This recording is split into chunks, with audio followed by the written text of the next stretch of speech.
Eh bien, vous voilà, en pleine randonnée d'une semaine à travers l'Himalaya. Vous êtes épuisé. Le froid vous transperce jusqu'aux os. Et soudainement, vous tombez sur un squelette humain près d'un lac. Vous regardez autour. Et il y a des dizaines, voire même des centaines d'os dispersés sur le sol.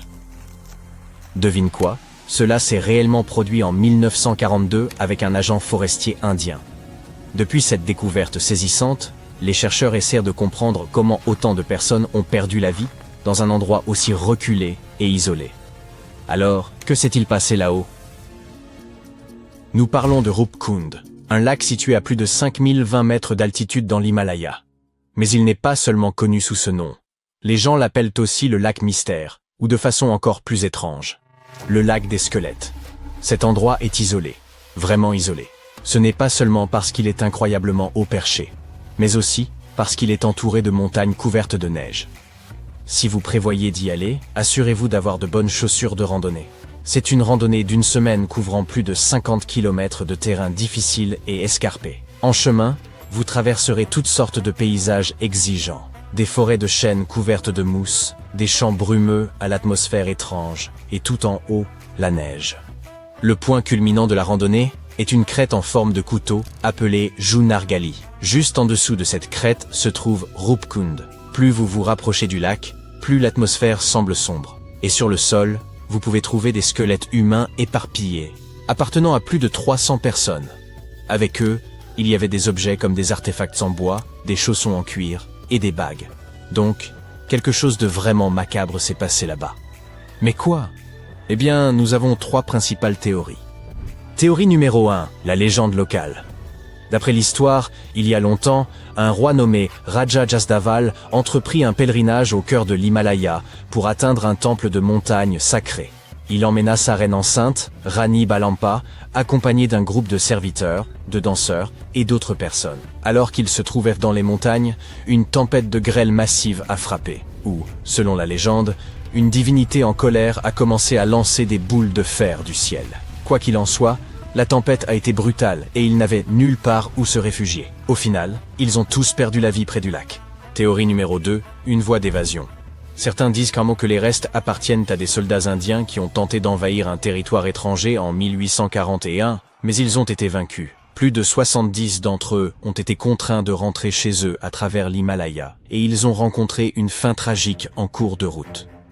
Théorie numéro 3, une fosse commune. Cette théorie suggère qu'un problème de santé généralisé a frappé le groupe. Ils ont tous été enterrés là, isolés, pour éviter la propagation de la maladie. Dans ce cas, le lac Rupkund et ses environs seraient essentiellement un cimetière froid et isolé. Sais-tu ce que toutes ces théories ont en commun? Elles supposent de toutes que les squelettes appartenaient à un groupe unique de personnes qui sont mortes lors d'un événement catastrophique. Mais ensuite, la science est arrivée. Et les choses sont devenues beaucoup plus inquiétantes. En 2019, 28 scientifiques provenant d'institutions aux États-Unis, en Inde et en Allemagne se sont alliés pendant 5 ans pour comprendre ce qui s'était passé là-haut. Ils ont étudié les restes de 38 individus, 23 hommes et 15 femmes. Et là, nous pouvons déjà écarter la deuxième hypothèse. C'est important parce que si ces personnes avaient été des soldats en mission militaire, on s'attendrait à ce que la plupart, sinon la totalité, soient des hommes. Les armées du passé étaient presque entièrement masculines. Mais ici, il y avait tout simplement trop de femmes pour que cela ait du sens. De plus, aucun signe de combat ou d'équipement militaire n'a été trouvé. Après une analyse génétique, les chercheurs ont remarqué que les individus ne faisaient pas partie de la même famille, du moins pas par le sang, comme des parents au 3e degré ou plus proches. Et surtout, ils étaient en grande partie en bonne santé. Ces 2 faits permettent d'écarter la 3e hypothèse. Ce n'était probablement pas une sorte de problème de santé hautement contagieux. Mais la partie la plus choquante est que ces squelettes n'appartenaient pas à un seul et unique groupe. Ils provenaient en réalité de 3 groupes distincts. Le premier groupe avait une ascendance qui se situe dans la gamme des Sud-Asiatiques actuels, en gros, des régions qui sont aujourd'hui l'Inde, le Pakistan et le Népal.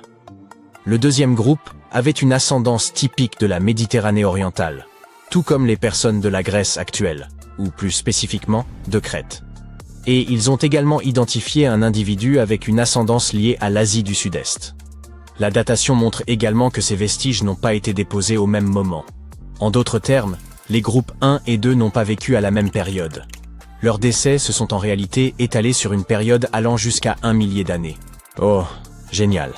Maintenant, la première théorie est également écartée. Après tout, les études peuvent confirmer que ces personnes sont décédées dans au moins 2 événements tragiques distincts. Selon les chercheurs, il existe une piste possible sur l'origine d'au moins certaines des personnes d'ascendance sud-asiatique ou sur les raisons de leur présence là-bas en premier lieu. Le lac de Rupkund ne fait pas partie d'une grande route commerciale ni de rien de tel. Mais il se trouve sur le chemin d'un pèlerinage appelé le Nanda Devi Raj Jat. Cela se déroule encore aujourd'hui, tous les 12 ans, où des gens traversent les montagnes pour adorer et célébrer. Maintenant, les archives écrites de ce pèlerinage n'apparaissent que vers la fin des années 1800. Mais il y a des inscriptions dans les temples voisins qui remontent à bien plus loin, comme au 8e ou 10e siècle. Ainsi, il est possible que la tradition ait commencé bien plus tôt. Et peut-être que certaines de ces personnes sont décédées lors de l'un de ces premiers pèlerinages, en raison d'une forte tempête ou d'une autre catastrophe naturelle. D'accord. Mais comment expliquer le groupe qui venait de Grèce? Eh bien, c'est assurément plus déroutant. Tout d'abord, car il n'existe pas de documents historiques ou de preuves pour expliquer qui étaient ces personnes ou ce qu'elles faisaient dans les contrées reculées de l'Himalaya. Ainsi, il est difficile de savoir par où commencer. L'étude suggère qu'il pourrait avoir été un groupe d'hommes et de femmes, sans lien de parenté, nés dans la région de la Méditerranée orientale, à l'époque où l'Empire ottoman contrôlait cette région. Les preuves suggèrent qu'ils avaient un régime principalement basé sur des aliments terrestres, pas les fruits de mer que l'on pourrait attendre de personnes vivant près de la côte. Ainsi, il est possible qu'ils aient vécu à l'intérieur des terres et qu'ils se soient retrouvés dans l'Himalaya, peut-être en voyageant pour des raisons que les chercheurs ne peuvent pas encore pleinement expliquer. La meilleure hypothèse est qu'ils participaient également à un pèlerinage. Mais honnêtement, il semble assez peu probable que des personnes d'Europe aient voyagé jusqu'à Rupkund uniquement pour cela. Et supposons qu'ils l'aient fait. Qu'est-ce qui leur est exactement arrivé? Je veux dire, comment ont-ils tous pu mourir exactement au même endroit? Eh bien, les chercheurs ne peuvent toujours pas le dire avec certitude, mais les gens en ligne adorent spéculer. Tu crois? Certains suggèrent qu'ils sont tombés de la crête de Junargali. Ou, comme ils se trouvaient à une altitude si élevée, peut-être sont-ils décédés d'un mal aigu des montagnes. Là-haut, les niveaux d'oxygène sont beaucoup plus bas, ce qui peut entraîner des symptômes tels que des maux de tête, des vomissements et des vertiges. Le problème, c'est que cela peut rapidement s'aggraver, et si cela affecte vos poumons et votre cerveau, cela peut devenir mortel. Donc, oui, cela aurait pu arriver, mais c'est quand même étrange de penser que cela est arrivé à tant de personnes en même temps. Nous avons certainement encore besoin de beaucoup plus de réponses en ce qui concerne Rupkund. Mais l'un des obstacles auxquels les chercheurs sont confrontés est que le site reste très perturbé et non préservé. Au fil des années, les randonneurs ont déplacé les squelettes. Ou pire, certains les ont même emportés chez eux comme souvenirs macabres. Mais plus nous interférons avec ces restes, plus il devient difficile de trouver une réponse précise à l'avenir, peu importe les avancées de la science. Donc, pour l'instant, le lac mystère restera exactement cela, un grand mystère. L'humanité a le regard tourné vers les étoiles, à la recherche de secrets cachés dans l'espace. Mais sous terre, dans le sol de notre propre planète, il y a des tas de choses fantastiques qui attendent d'être découvertes. Comment peut-on parler de fouilles sans mentionner l'Égypte ? En 2019, les archéologues ont mis au jour la tombe d'un haut fonctionnaire du sud de Saqqara qui a vécu il y a environ 4400 ans. Il s'appelait Kouhi, et les hiéroglyphes sur les murs de la tombe énumèrent ses nombreux titres, dont celui de seul ami du pharaon de l'époque. Cette découverte aurait pu être assez banale en Égypte, si ce n'était pour l'intérieur de la tombe. Les murs, le plafond et même certaines parties du sol étaient couverts de hiéroglyphes, d'images et de motifs complexes. Mais ce qui a le plus surpris les scientifiques, c'est la bonne conservation des couleurs de ces images. Malgré les fissures et les éclats sur les murs et le plafond, elles étaient encore brillantes et vives, comme si elles avaient été peintes récemment. En Israël, une ville entière a été découverte par des archéologues en 2019. Elle datait de 5000 ans, soit du début de l'âge de bronze, et abritait environ 6000 personnes. Des millions d'outils, des fragments de poterie et des récipients en pierre ont été trouvés sur le site. Selon les chercheurs, la ville était si vaste qu'elle pourrait être considérée comme le New York de son époque. Cette mégapole a été soigneusement conçue avec des dizaines de rues, de ruelles, de zones publiques et résidentielles. Les archéologues affirment que les citoyens vivaient et commerçaient non seulement avec différentes régions, mais aussi avec diverses cultures et royaumes. Bar Hill est une colonie datant de l'âge du fer dans l'est de l'Angleterre, et des archéologues sont tombés par hasard sur quelque chose de très insolite. Alors qu'ils exploraient la zone, ils ont regardé dans une fosse en particulier et y ont trouvé des milliers d'os de grenouilles. Des calculs ultérieurs ont montré que ces plus de 8000 os appartenaient à des grenouilles et des crapauds. Il n'y avait aucun signe de dommage extérieur. Les os gisaient sous forme de tas et de colonnes. Les scientifiques n'ont aucune idée de ce qui a pu attirer autant de grenouilles et de crapauds en un seul endroit. On sait que les habitants de l'époque mangeaient des grenouilles, et qu'ils ont donc pu les amener ici.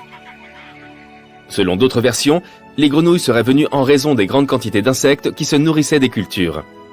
Ou bien, elles auraient été à la recherche d'un plan d'eau et se seraient retrouvées piégées dans le fossé.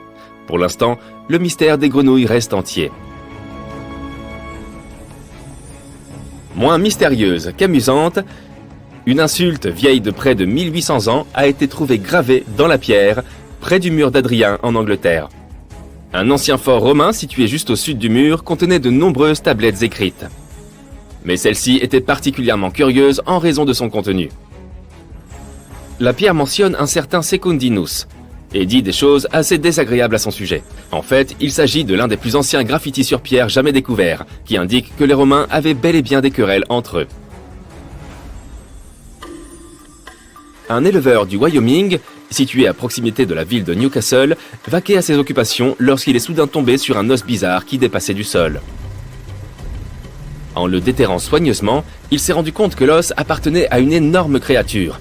Elle était plus grande qu'un ours. Mais malgré cela, il n'y avait pas d'ours dans la région. Le fermier a appelé des scientifiques pour comprendre de quoi il s'agissait.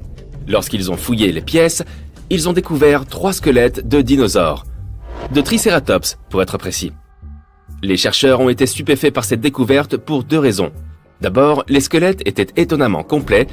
Il y avait des os de leurs membres, des parties de crâne, de leurs pieds et des bouts de queue. Deuxièmement, on considérait les Triceratops comme une espèce solitaire, car tous les squelettes découverts jusque-là avaient été retrouvés seuls. Dans ce cas précis, ils étaient 3. L'un semblait être jeune, tandis que les 2 autres étaient probablement ses parents. À en juger par les marques de dents sur les os du plus grand des 3, un T-Rex aurait attaqué la famille. Et ils n'ont pas pu échapper à l'énorme prédateur. Les catacombes de Paris n'ont pas encore été entièrement cartographiées, et des choses étranges continuent d'y être découvertes. L'une d'entre elles a été trouvée en août 2004. La police locale effectuait un exercice d'entraînement de routine dans les cavernes situées à proximité de la Tour Eiffel, lorsqu'elle est tombée par hasard sur une grande grotte transformée en salle de cinéma entièrement équipée. La salle disposait d'une arène où les spectateurs s'asseyaient, d'un écran grandeur nature, d'un projecteur et de nombreux films à regarder. Il est intéressant de noter qu'ils étaient tous assez ordinaires, avec des films noirs des années 50 et des films plus récents.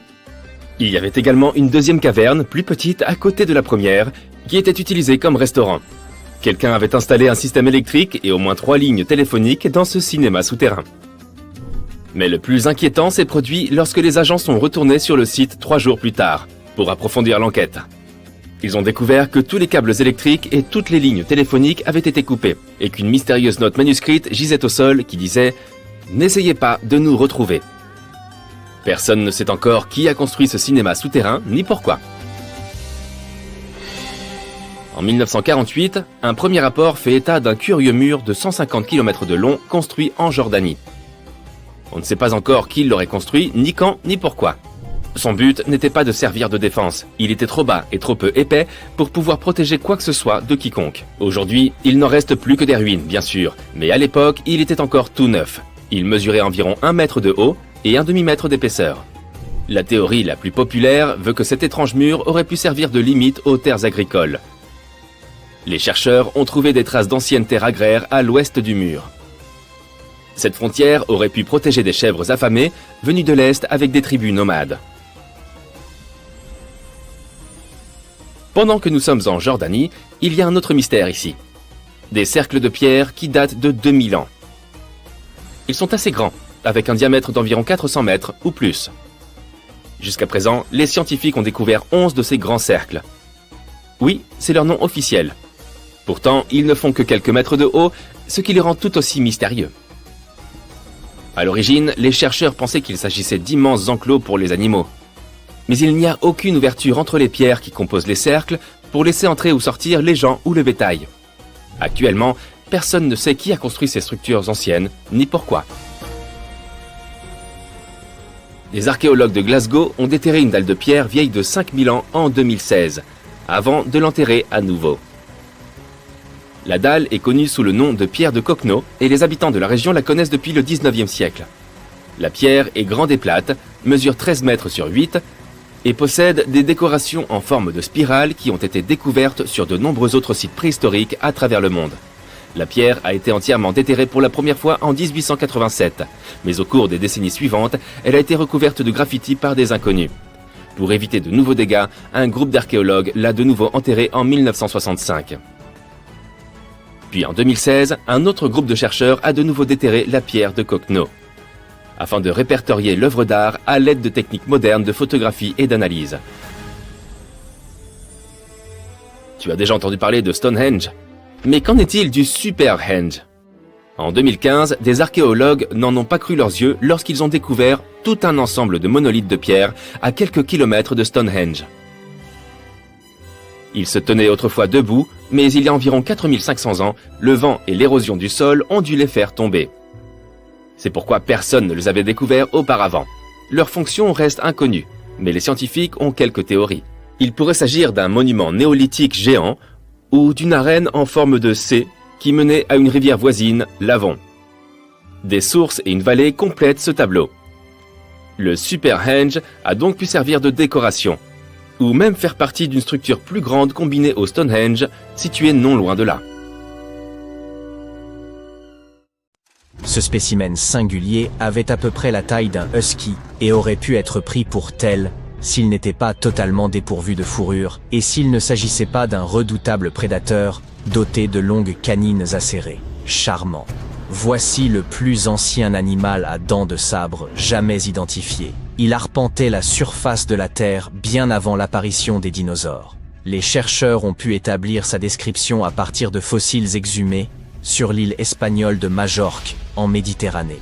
Il y a environ 200 millions d'années, bien avant qu'aucun d'entre nous n'existe, les tout premiers mammifères firent leur apparition, cohabitant alors avec les dinosaures. Mais si l'on remonte plus avant dans l'arbre généalogique des mammifères, on parvient à un groupe ancien nommé Thérapsides. Bien qu'il n'ait guère ressemblé aux mammifères actuels, il présentait déjà certains traits fondamentaux qui allaient, avec le temps, caractériser pleinement cette classe animale.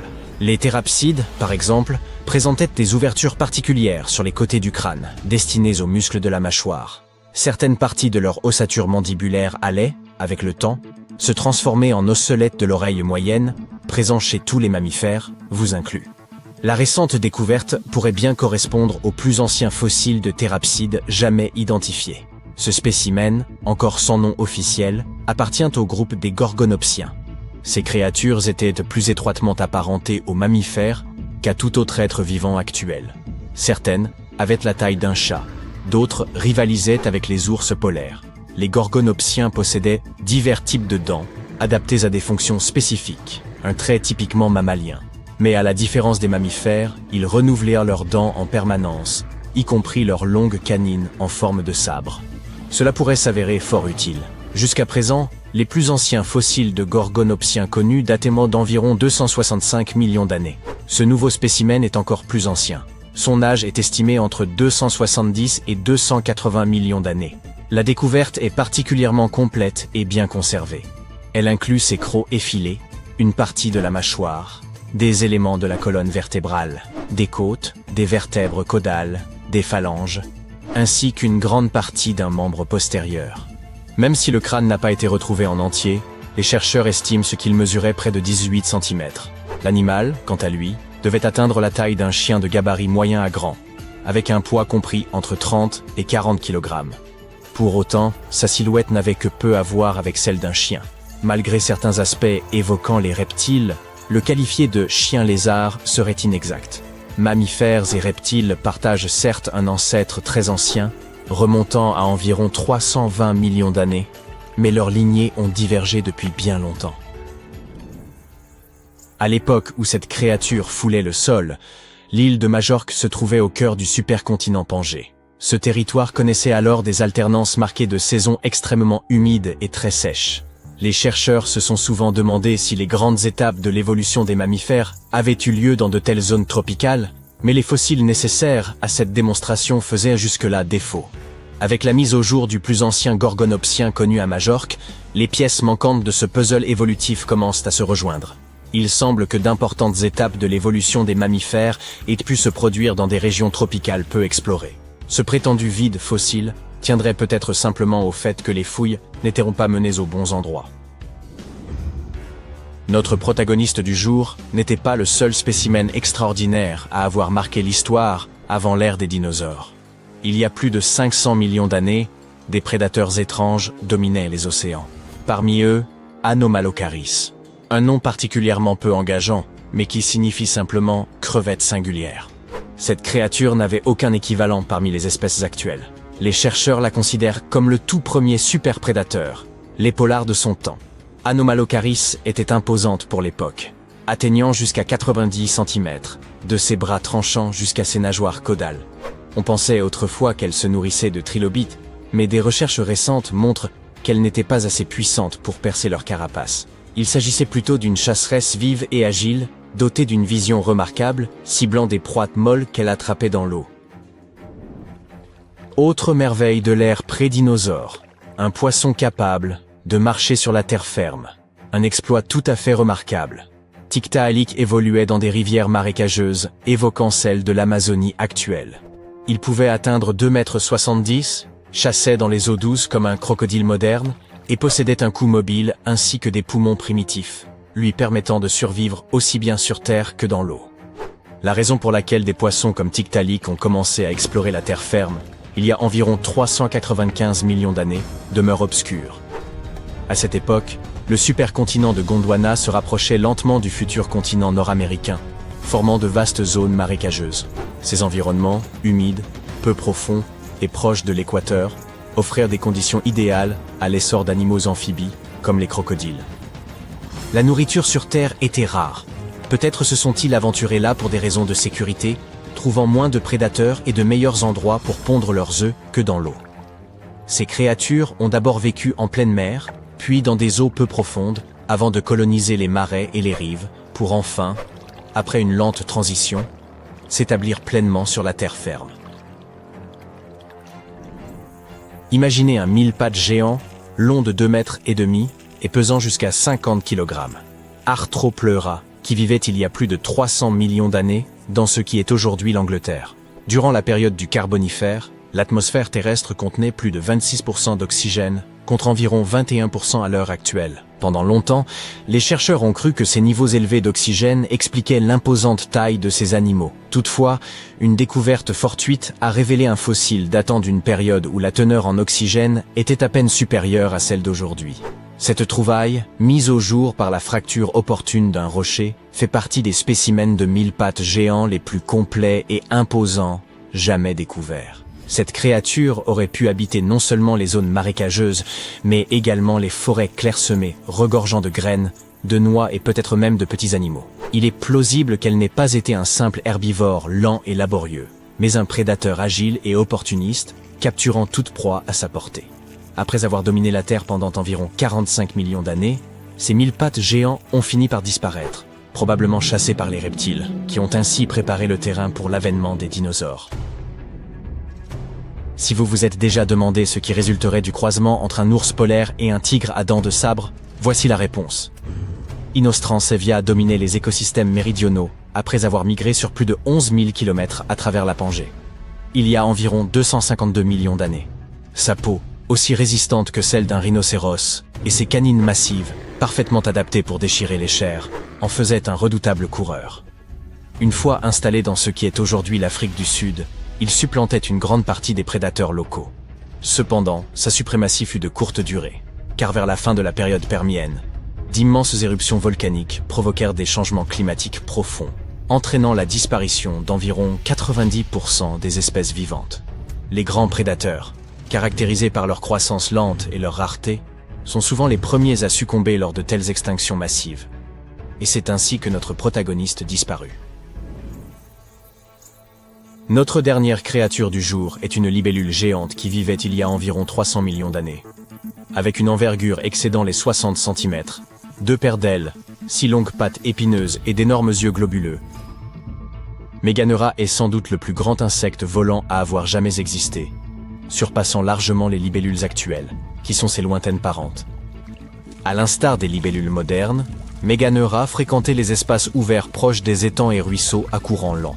Toutefois, elle ne se nourrissait pas uniquement de petits insectes, mais dominait ces milieux en tant que prédateur principal, capturant proies diverses en plein vol, y compris d'autres insectes volants, de petits amphibiens, voire des animaux proches des lézards, grâce aux épines de ses pattes formant un véritable piège volant.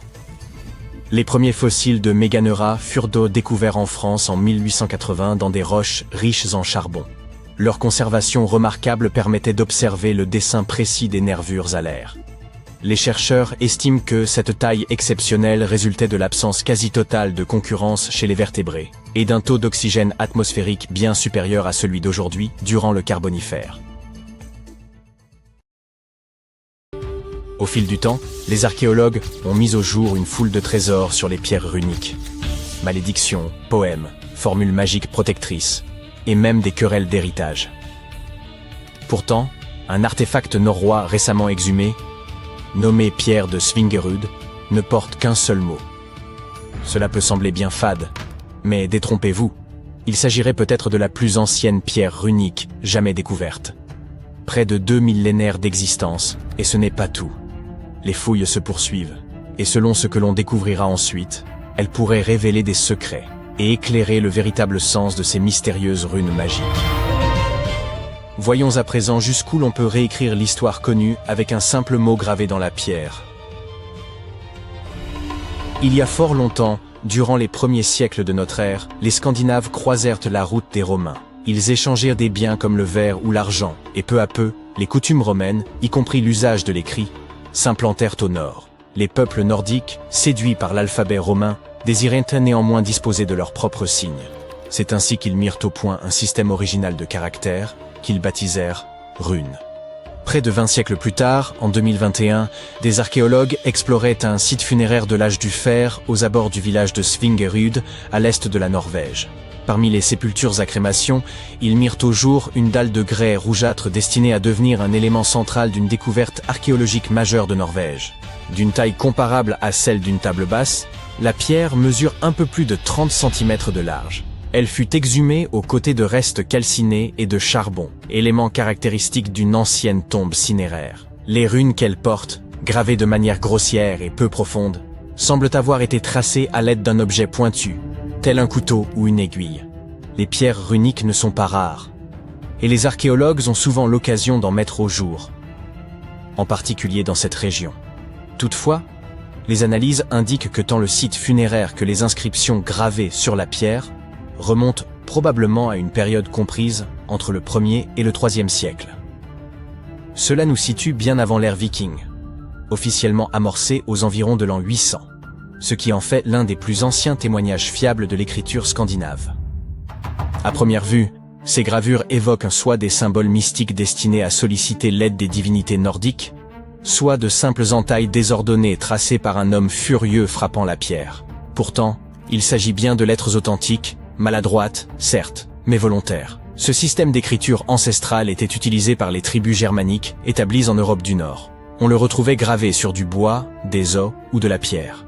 Les signes, aux formes droites et anguleuses, s'expliquent par la difficulté à tracer des courbes avec les outils rudimentaires de l'époque. Au contact de l'Empire romain, les tribus germaniques n'empruntèrent pas simplement les lettres latines. Elles s'inspirèrent du principe même de l'écriture et conçurent leur propre système. Cet alphabet originel fut nommé Futhark ancien. Il comportait 24 caractères, retrouvés sur des objets datant approximativement du 2e au 8e siècle de notre ère. Ce nom vient de ses 6 premières lettres, F, U, Th, A, R et K. Chaque rune possédait probablement un nom reflétant le son qu'elle représentait. Ainsi, la rune associée au son A s'appelait Ansuz. Cependant, nul contemporain ne nous a laissé de guide expliquant ces noms. En vérité, la capacité à les lire fut perdue durant des siècles, jusqu'à ce qu'en 1865, le linguiste norvégien Sophus Bugge les déchiffre, en recoupant divers indices. Il étudia les alphabets runiques postérieurs ainsi que des poèmes anciens faisant mention des runes, à la manière d'un enquêteur reconstituant un portrait à partir de témoignages épars. Pour de nombreuses runes, notamment les plus anciennes du Plutarque ancien, le sens demeure incertain et sujet à débat. Elles n'étaient pas connues du grand public, comme en témoigne le fait que seules environ 350 inscriptions nous soient parvenues. Ce manque de diffusion évolua lorsque le proto-norrois se transforma en vieux norrois, la langue des redoutables vikings. L'alphabet fut alors simplifié. Les 24 runes initiales furent réduites à 16, donnant naissance au Plutarque récent, bien plus largement utilisé. Les runes n'étaient point pas destinées à la rédaction d'ouvrages ou à la tenue de chroniques quotidiennes. On les retrouvait gravées sur des pierres tombales, des armes ou divers objets usuels. On estime qu'elles servaient à marquer une possession, honorer un défunt, transmettre un message succinct ou encore offrir une protection magique. À leur début, certaines runes revêtaient sans doute une valeur spirituelle ou rituelle particulière. Un aspect fascinant des pierres runiques réside dans leur usage fréquent à des fins d'autopromotion ou de vantardise. Un peu comme un ancien statut publié sur un réseau social, mais gravé dans la pierre. L'un des exemples les plus parlants est une pierre du XIe siècle commandée par un certain Wigmund, qui s'y désigne lui-même comme « le plus malin des hommes ». Il précise même qu'il était capitaine de navire et s'est assuré que nul n'ignore ses faits de son vivant. Dans le poème norrois Havamal, Odin raconte s'être suspendu à l'arbre du monde durant 9 nuits, transpercé d'une lance afin d'acquérir la connaissance des runes. Cela illustre la puissance mystique que l'on attribuait à ces signes. Il n'est donc guère surprenant que le mot « rune » dérive d'un terme proto-germanique signifiant « secret » ou « murmure ». On dit souvent que les mots détiennent un pouvoir, et pour les anciennes tribus germaniques, ce pouvoir revêtait une véritable dimension magique. Voilà pourquoi il importe de savoir à quel moment cette magie est née, et la pierre de Svingerud peut nous éclairer, car il ne s'agit pas seulement de connaître la date de son inscription, mais aussi d'en comprendre le contenu, l'emplacement et le contexte. Le lieu de sa découverte constitue déjà un site archéologique majeur, renommé pour ses trouvailles remarquables, notamment le célèbre casque de Geirmundbu, seul casque viking jamais retrouvé en Norvège. La pierre avait été déposée dans une fosse de crémation, aux côtés des restes d'un adulte et de quelques effets personnels. Grâce à l'analyse du charbon et des fragments osseux, les chercheurs ont pu déterminer son ancienneté, en recourant à la datation au radiocarbone. La pierre de Svingerud n'est nullement le premier artefact nordique ancien portant des runes découverts par les archéologues, loin de là. Les gens gravaient autrefois des runes sur divers objets du quotidien. Peignes, bijoux, couteaux. Certains spécimens pourraient même être d'un âge comparable. D'autres fragments comportent également des runes, mais sont souvent brisés, dispersés ou impossibles à dater précisément. Toutefois, la datation au radiocarbone a permis de confirmer que la pierre de Svingerud constituait à ce jour la plus ancienne pierre runique connue. L'inscription qu'elle porte suggère une fonction rituelle et peut-être même un message adressé aux défunts.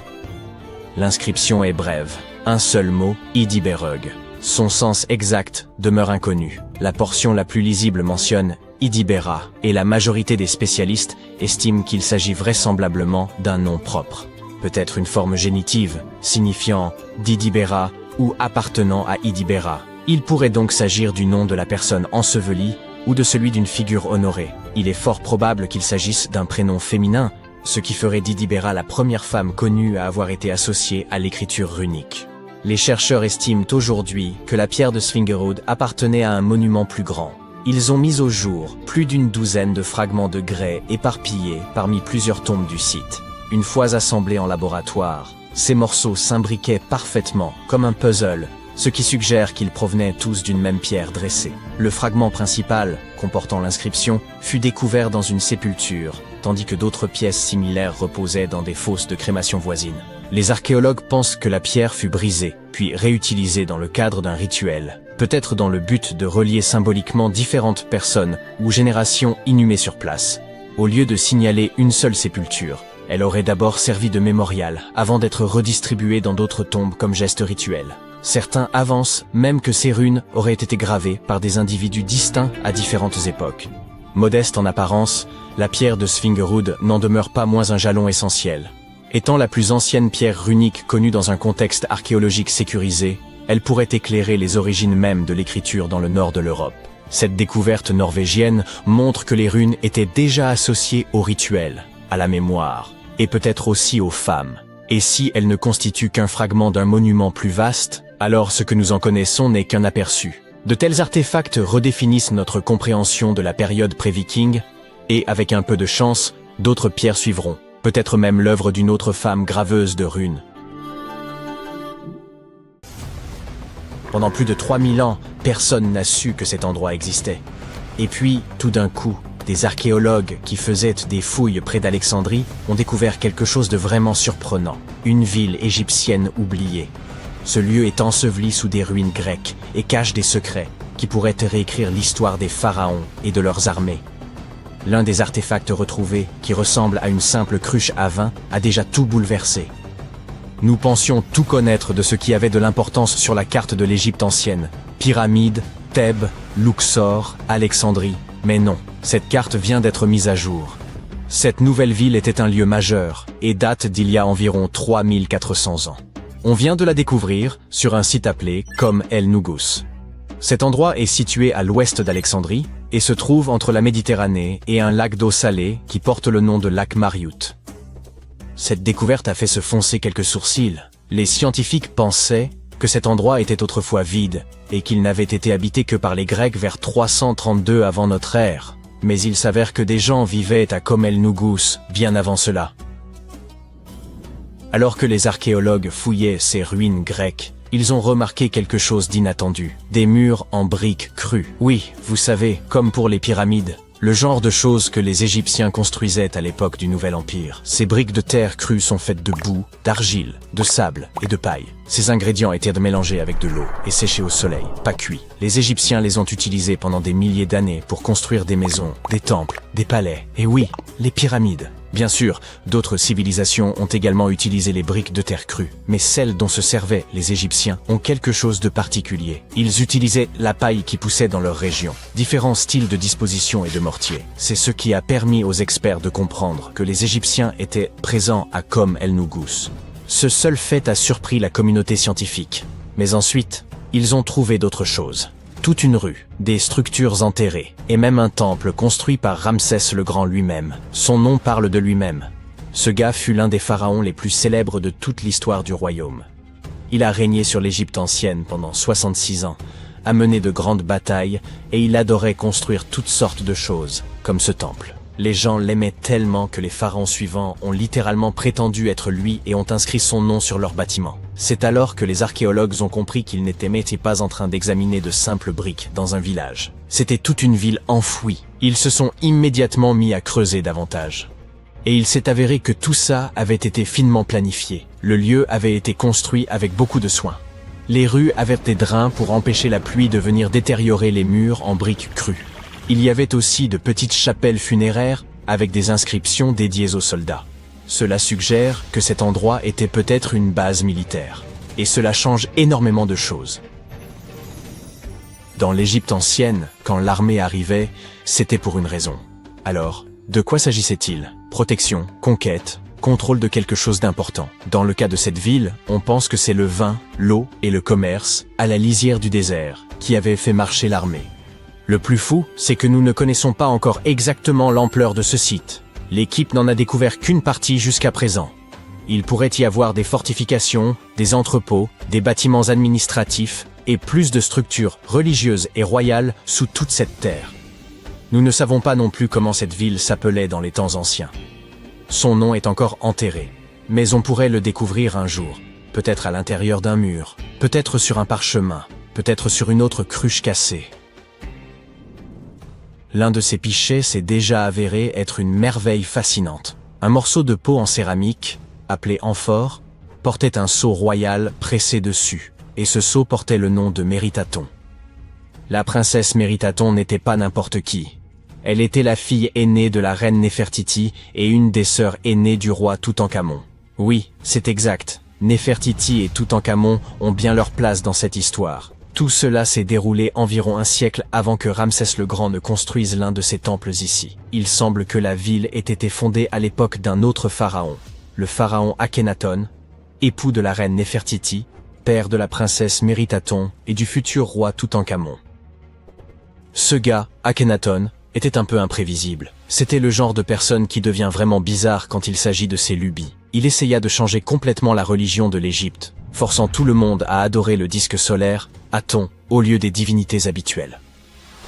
En gros, il dit à tout le royaume que leur mythologie était fausse, et qu'à partir de maintenant, il n'y aurait plus d'Osiris, plus de Thoth ni de Seth, seulement la lumière brute du soleil. Eh oui, cette époque porte le nom de période amarnienne. Et il s'est donné à fond. Il a changé son nom, construit une toute nouvelle capitale, Amarna, au milieu du désert, redessiné des temples, réécrit des hymnes, et même interdit les images religieuses traditionnelles. Même l'art est devenu fou à l'époque. Les gens ont commencé à avoir des têtes allongées, des bourrelets ventraux, et toute cette humanité et vulnérabilité fut gravée dans la pierre. C'était délibérément bizarre. Il voulait montrer que les membres de sa famille n'étaient pas des dieux parfaits, mais des vaisseaux humains de lumière divine. Tout le monde devait sourire maladroitement et faire semblant, parce qu'il était le pharaon, après tout. Le plus farfelu, c'est qu'après son règne, son fils Toutankhamon a inversé tout ce qui était lié au disque solaire. Il a littéralement changé son nom de Toutankhaton, ce qui signifie « image vivante de l'Aton ». Le disque solaire, en Toutankhamon, ce qui signifie « image vivante d'Amon », l'une des grandes divinités anciennes. Le roi Toutankhamon a donc ramené les anciennes divinités, rouvert les temples et effacé autant que possible l'héritage d'Akhenaton. On dirait que sa famille n'aimait pas vraiment le culte du soleil, après tout. Pendant ce temps, cette cruche de vin découverte montre que la ville était probablement active, prospère et pleine de vie, à l'époque d'Akhenaton. Et c'est énorme. Jusqu'à présent, il n'y avait aucune preuve que ses idées et projets révolutionnaires s'étendaient jusqu'au nord. La cruche montre également que les vignobles et la production de vin existaient au nord du royaume. Le vin était vraiment une affaire de grande importance, justifiant l'établissement d'une base militaire. La princesse Méritaton a très probablement utilisé cette cruche. Tout comme son frère, elle est née sous le signe du soleil et fut nommée d'après celui-ci. Son nom, également orthographié Méritaton, signifie « bien-aimé de l'Aton ». En tant que fille aînée du pharaon et de sa reine, née en plein milieu de changements religieux radicaux, elle a été élevée pour accomplir les devoirs d'une future reine. Dès ses premières années, elle marchait dans les temples aux côtés de sa mère Néfertiti, secouant le sistre lors de rituels solennels. Elle était présente lorsqu'Akhenaton a établi sa capitale, Amarna. Il aimait clairement sa famille. Le visage de Méritaton fut gravé sur ses murs de pierre plus que celui de quiconque. Dans chaque temple, dans chaque scène sacrée, son visage apparaît et vénéré. Les événements deviennent flous dans l'histoire après le décès de son père. Le trône vacillait. Le roi Toutankhamon était très jeune, âgé de seulement 9 ans, lorsqu'il a dû assumer ses nouvelles responsabilités. Méritaton semble avoir été un bref intermède entre son père et son jeune frère. Elle a épousé un homme du nom de Smenkhkare. Les historiens ne sont même pas certains de l'identité de cet homme mystérieux. Il a même pu s'agir d'une invention, le roi fantôme d'une dynastie en ruine, ou alors, c'était son frère. Quelle que soit la vérité, ces deux-là ont pris le pouvoir et ont régné ensemble pendant un certain temps. Méritaton a obtenu le titre de grande épouse royale, un titre d'un pouvoir immense. Mais Smenkhkare a été un souverain de très courte durée. Il est décédé après environ 1 an seulement. Certains historiens émettent l'hypothèse que Méritaton était la véritable dirigeante, la pharaone informelle, car son frère était encore trop jeune. Certaines théories suggèrent même qu'elle a élevé Toutankhamon, et qu'elle est devenue une sorte de reine régente, éduquant l'enfant qui restaurerait plus tard l'ordre ancien. Mais rien de tout cela n'est confirmé. Il est très difficile pour les historiens de trouver des informations sur cette époque, car la période amarnienne a été plus tard condamnée. Les successeurs ont voulu effacer l'hérésie d'Akhenaton et tout ce qui était lié à lui, y compris Méritaton. Ainsi, même si elle a régné, même si elle a éduqué Toutankhamon, ils ont tout fait pour l'enterrer dans les sables de l'histoire. Quoi qu'il en soit, peut-être que cette nouvelle ville nous en dira plus sur les mystères de la période amarnienne, l'une des périodes les plus chaotiques de l'Égypte ancienne. Des mygales aux serpents venimeux, les créatures australiennes suscitent une crainte bien partagée. Je ne fais pas exception. Pourtant, des fossiles récemment mis au jour révèlent qu'il y a 120 millions d'années, ce territoire était infiniment plus périlleux, entièrement dominé par d'immenses mégaraptors aux griffes acérées. Je ne regrette vraiment pas de ne pas avoir vécu à cette époque. Ces prédateurs mesuraient et non près de 8 mètres et se déplaçaient sur 2 jambes, à l'image du célèbre tyrannosaure. Ils étaient rapides, redoutables et possédaient une forme de super pouvoir. Leur étreinte, leurs puissants avant-bras, dotés de longues griffes recourbées, leur permettèrent de saisir fermement leur proie. Ils les enserraient dans une étreinte implacable, rendant toute fuite impossible. Leurs dents, bien que de taille modeste, restaient suffisamment acérées pour lacérer les chairs. Les mégaraptors furent évoqués pour la première fois à la fin des années 90, lorsqu'un paléontologue découvrit leurs restes fossilisés en Patagonie, au sud de l'Argentine. Depuis cette révélation, aucun squelette complet n'a jamais été exhumé, seulement des fragments épars. Toutefois, la découverte sans doute la plus significative à ce jour a eu lieu en Australie, en tout début d'année. Alors qu'ils arpentèrent les somptueuses côtes de la région de Victoria, des chercheurs sont tombés par hasard sur des ossements de mégaraptors. Ils ont d'abord identifié des fragments de jambes et quelques vertèbres rejetés sur le rivage. Bien que le matériel soit limité, une analyse approfondie a permis de confirmer qu'il s'agissait bien d'un mégaraptor. Et pas n'importe lequel. Le plus ancien jamais identifié. Cette trouvaille s'avère d'autant plus enthousiasmante qu'elle renforce l'hypothèse selon laquelle ces dinosaures pourraient avoir vu le jour en Australie.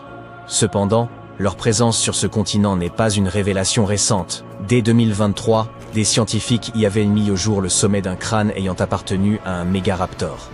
Revenons un instant en arrière. Leurs premiers restes ont été découverts en Argentine, n'est-ce pas? En effet. Pourtant, plusieurs années plus tard, des chercheurs ont mis au jour des fossiles appartenant à la même lignée de dinosaures à l'autre bout du globe, en Australie. Si ceux d'Océanie sont plus anciens, comment ces créatures ont-elles pu terminer en Amérique du Sud? Naturellement, ils n'ont pas volé jusque-là, et ils n'ont pas non plus traversé les océans à la nage, même si une hypothèse suggère qu'ils en étaient peut-être capables. Gardez à l'esprit que nous évoquons une époque remontant à plusieurs millions d'années. À ce moment-là, l'Australie et l'Argentine étaient en réalité voisines. Elles formaient une entité commune. Ces deux territoires faisaient partie intégrante du supercontinent de Gondwana, auquel ils étaient reliés par l'Antarctique. Mais attendez, ce passage n'était-il pas glacé? Certes, ces dinosaures ont dû franchir l'Antarctique pour atteindre leur destination, mais ils n'étaient pas transis de froid pour autant. Cet épisode s'est déroulé au milieu du Crétacé, une période marquée par un climat remarquablement chaud. À cette époque, les pôles étaient tapissés de végétation plutôt que de glace. Disons qu'ils ont pleinement tiré parti de ces conditions clémentes pour effectuer la traversée. Puis, il y a environ 180 millions d'années, le supercontinent de Gondwana a entamé sa fragmentation. À un moment donné, l'Australie s'est détachée et a dérivé, rompant ainsi avec les autres terres, y compris l'Amérique du Sud. Voilà pourquoi les mêmes espèces de dinosaures ont émergé dans des régions du monde radicalement éloignées. Le mystère étant levé, revenons à cette récente découverte. Les chercheurs n'ont pas simplement identifié quelques restes de mégaraptors sur le rivage. En tout, ce sont 250 ossements de dinosaures qui ont été exhumés sur place. Toutefois, seuls 5 d'entre eux présentaient un intérêt véritable. Ils étaient attribués à 3 espèces distinctes qui, comme il s'est avéré, cohabitaient dans la région du Victoria à la même époque. Nous avons donc déjà évoqué les 2 premiers ossements, issus d'un mégaraptor. Passons à présent à un tibia appartenant à un Unenlagina, en espérant que je n'écorche pas son nom. Ce dinosaure, parfois désigné comme le raptor du Sud, appartient à la famille du dromaéosaure et se distingue notamment par un museau allongé. Les 2 derniers tibias, de tailles inégales, proviennent d'un Carcharodontosaurus, un nom qui signifie « lézard aux dents de requin ». Ce spécimen revêt une importance particulière pour 2 raisons. Tout d'abord, il constitue la première preuve concrète attestant la présence de cette espèce en Australie. Ensuite, sa petite taille s'est révélée tout à fait inattendue, étant donné que cette espèce a toujours été perçue comme gigantesque. En Argentine, des fossiles ont montré qu'elle pouvait atteindre environ 11 mètres. Celui découvert en Australie, en revanche, ne mesurait que 2 à 3 mètres, ce qui représente un écart saisissant. En somme, la hiérarchie des prédateurs différait radicalement entre ces 2 régions. En Amérique du Sud, les Carcharodontosaures atteignaient des dimensions colossales, comparables à celles du T-Rex, surpassant en taille les mégaraptors et imposant leur domination sur tout le territoire. Mais, en Australie, la situation était à l'inverse. Des Megaraptoridae massifs et redoutables y coexistaient avec des Carcharodontosaures plus modestes. Cette répartition particulière des rôles souligne la singularité du cadre écologique qui régnait alors dans la région de Victoria. Bien que des restes de dinosaures aient été découverts dans l'ouest et le sud du pays, l'essentiel des fossiles provient de la région orientale de l'Australie, du Queensland notamment. C'est là que les chercheurs ont mis au jour un vestige véritablement exceptionnel, un crâne de dinosaure remarquablement bien préservé. L'analyse a révélé que cet os appartenait au 4e spécimen de titanosaure jamais mis au jour. Ce groupe de dinosaures comprend des créatures gigantesques au cou démesurément long, semblables aux brachiosaures, mais que certaines dépassaient en taille, atteignant jusqu'à 37 mètres de long. Ce crâne, exhumé en 2018, appartenait au Diamantinosaurus matildae, un nom dont la prononciation représente un véritable défi. D'après les données recueillies, cet animal aurait parcouru la planète il y a environ 88 millions d'années. Cette découverte a enfin permis aux scientifiques de reconstituer pour la première fois l'aspect probable de sa tête. En observant la reconstitution, les chercheurs ont sans doute songé « Tiens, il ressemble étonnamment à son cousin ».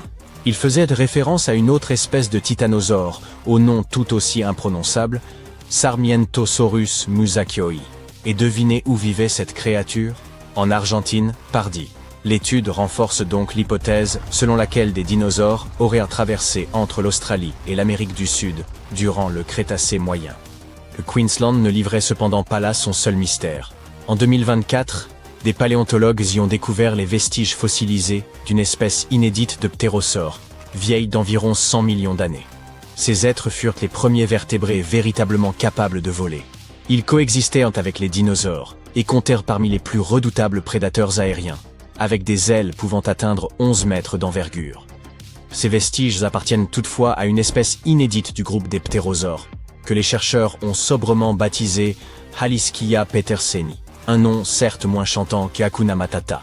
Par rapport à leurs cousins, ces créatures étaient de taille plus modeste, avec une envergure d'environ 4,50 mètres. Cela reste néanmoins supérieur à celle de l'albatros hurleur, l'oiseau volant le plus imposant aujourd'hui. Cette espèce de ptérosaure s'avérait redoutable.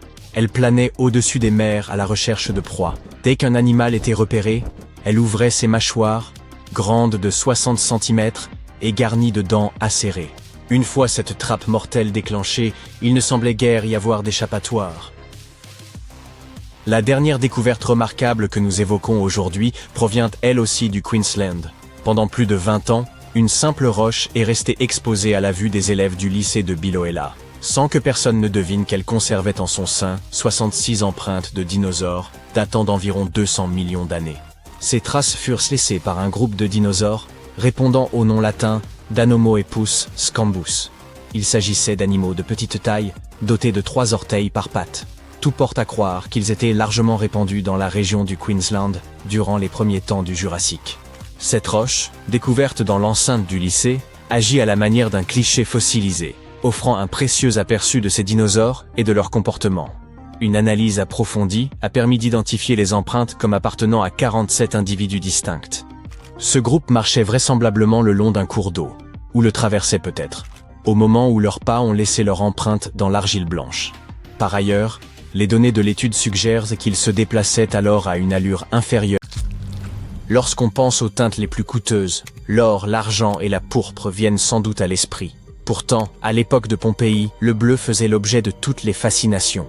Appelé d'abord bleu égyptien, puis renommé bleu pompéien, ce pigment était l'incarnation du luxe, ornant avec éclat les murs d'Égypte, dès 2500 avant notre ère. À Pompéi, la demande était telle que le bleu pouvait valoir davantage encore que la pourpre, pourtant déjà réputé pour son prix exorbitant. Mettre la main sur un artefact bleu de Pompéi est déjà exceptionnel. Alors imaginez une salle entière. En mai 2024, les archéologues ont enfin révélé une pièce intégralement bleue, décorée de fresques représentant des figures féminines et des symboles des 4 saisons. Ce trésor avait en réalité été découvert au temps des Bourbons, mais la fouille complète n'a été menée à bien que récemment. D'une superficie modeste, environ 8 mètres carrés, cette salle n'en demeure pas moins remarquable, car ce bleu vif était réservé aux lieux les plus prestigieux.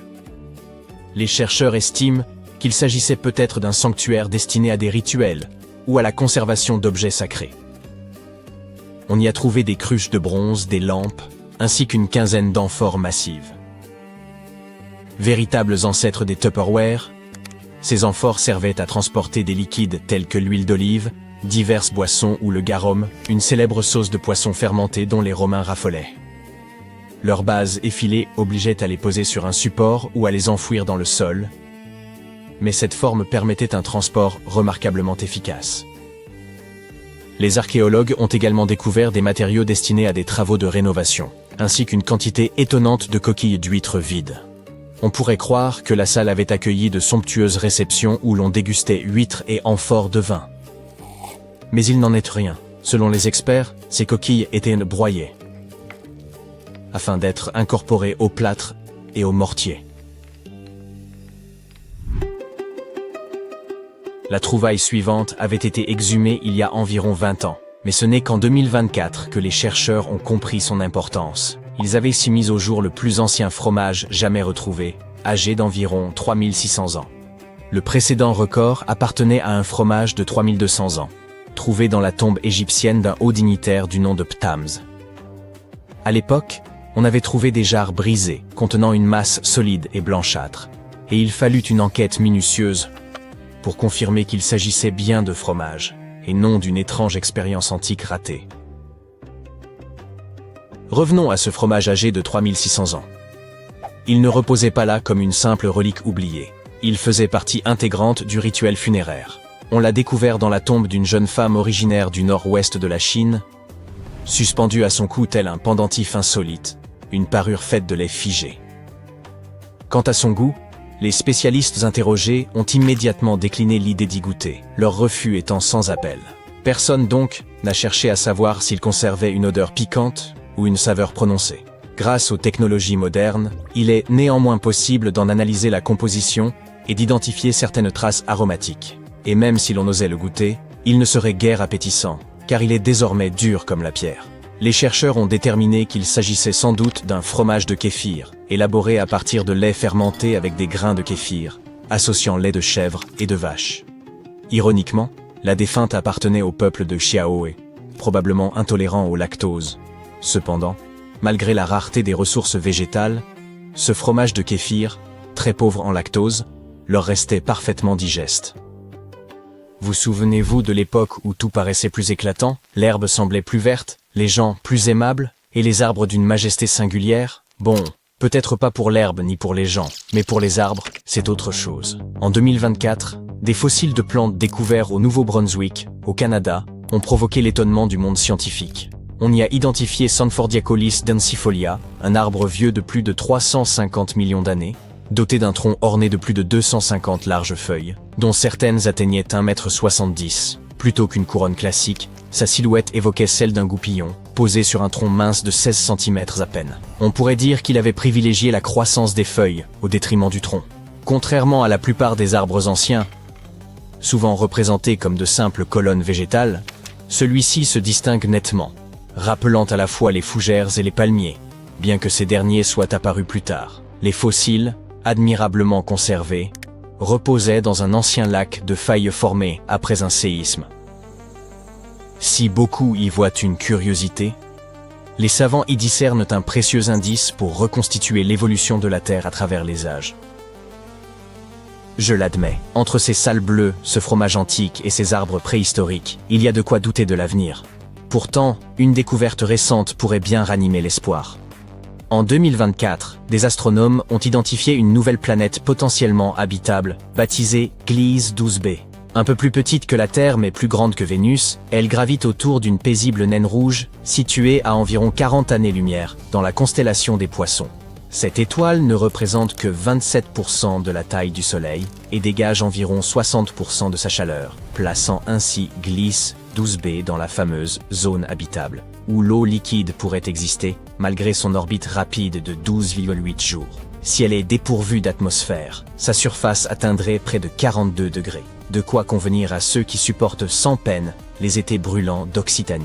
Le seul problème, c'est que Gliese 12b se situe à 12 parsecs, et ici, le mot ne renvoie pas à une simple seconde écoulée. Avec notre engin spatial le plus rapide, le trajet prendrait environ 225 000 ans.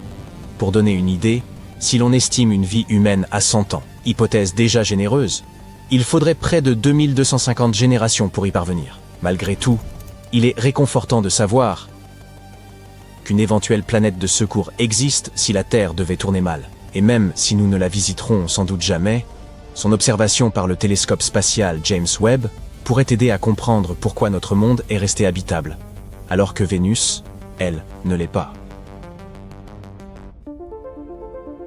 En Égypte, les archéologues ont récemment mis au jour une découverte remarquable. La partie supérieure d'une gigantesque statue de Ramsès II. Ce fragment de calcaire de 3,80 m a été exhumé à Hermopolis. Aujourd'hui, El Hashmonaïn, et s'ajuste parfaitement à la moitié inférieure trouvée en 1930. Il aura donc fallu près d'un siècle pour achever ce puzzle colossal. La sculpture représente Ramsès assis, portant une couronne et une coiffe ornée d'un cobra, symbole de son autorité sur la Haute et la Basse Égypte. Le revers de la statue est couvert de hiéroglyphes détaillant ses multiples titres, rappelant la puissance de l'un des plus grands pharaons. Réunies, les deux sections formeraient une statue d'environ 7 mètres de hauteur. Vous savez sans doute que la statue de la Liberté fut un don de la France. Mais il est moins connu que les célèbres lions vénitiens proviendraient en réalité de Chine plutôt que d'Italie. En 1295, Marco Polo rentra à Venise après un long périple depuis un lieu qu'il appelait Cathay, que nous identifions aujourd'hui comme la Chine, rapportant des récits stupéfiants sur le papier-monnaie, le charbon ou encore le somptueux palais de Kubilai Khan à Xanadu. À l'époque, beaucoup accueillirent ces histoires avec scepticisme, et même les chercheurs modernes demeurent parfois hésitants. Malgré ses doutes, Polo reste une figure essentielle reliant l'Europe à la Chine ancienne. Or, des recherches récentes suggèrent que des liens existaient déjà avant son voyage. L'exemple le plus marquant est celui du lion de bronze de Venise, sur la place Saint-Marc. Selon des chercheurs de l'université de Padoue, il aurait été façonné à partir de cuivre extrait de la région du bas Yangtze, en Chine, il y a plus de 3 millénaires. Conclusion établie grâce à une analyse chimique menée en 2024. Ce lion ailé devint le symbole de Venise entre 1261 et 1264, sans doute avant même l'expédition de Marco Polo. On note en outre sa ressemblance frappante avec les gardiens des tombes de la dynastie Tang, ce qui laisse penser qu'il aurait subi quelques modifications avant d'atteindre la Sérénissime. En 2024, l'actualité ne se limite pas au progrès scientifique, elle s'illustre aussi par de véritables chasses au trésor. Lors d'une expédition sous-marine, des chercheurs ont découvert une statue en bronze de 60 cm, représentant la déesse grecque Artémis, autrefois posée sur la cheminée du Titanic. Retrouver cette œuvre relevait de l'exploit, semblable à une aiguille perdue dans une botte de foin à 4000 mètres sous l'océan. Cette pièce n'est qu'un des nombreux trésors que les archéologues maritimes recherchent encore, parmi les restes du célèbre paquebot, bien plus qu'un simple navire de luxe. Il abritait une remarquable collection d'art, d'une Renault de 1912 à cette statue inspirée de la collection du Louvre. Sous les sables de Luxor, les chercheurs ont mis au jour ce qui semblait n'avoir jamais dû ressurgir. Plus d'1 millier de blocs de pierre finement ornés, vestiges du temple en ruine d'une femme pharaon. Cette découverte soulève des questions troublantes. Pourquoi ce sanctuaire fut-il anéanti? Et qui était donc cette femme? Elle s'appelait Hatshepsut, et l'on reconnaît aujourd'hui en elle l'une des figures les plus remarquables de l'ancienne monarchie égyptienne, bien que l'histoire ait longtemps failli l'effacer. Elle régna au sein de la 18e dynastie, entre 1479 et 1458 avant notre ère. Elle se distingua par de vastes projets architecturaux, des campagnes militaires victorieuses et des échanges commerciaux florissants. Elle fut par ailleurs l'une des rares femmes à avoir porté le titre de pharaon. Il fallut attendre environ 15 siècles avant qu'une autre femme ne monte sur le trône, et ce ne fut autre que Cléopâtre. Le chemin qu'emprunta Hatshepsut pour accéder au pouvoir constitue, sans doute, l'épisode le plus singulier de son histoire. Comme dans la plupart des monarchies héréditaires, la succession en Égypte privilégiait clairement les héritiers mâles. Ainsi, lorsque Thoutmôsis Ier eut pour premier enfant une fille, l'ordre dynastique s'en trouva profondément contrarié. À la mort du souverain, quelques années plus tard, le trône revint à Thoutmôsis II, qui régna brièvement, avant de le transmettre à son jeune fils, Thoutmôsis III, encore en bas âge.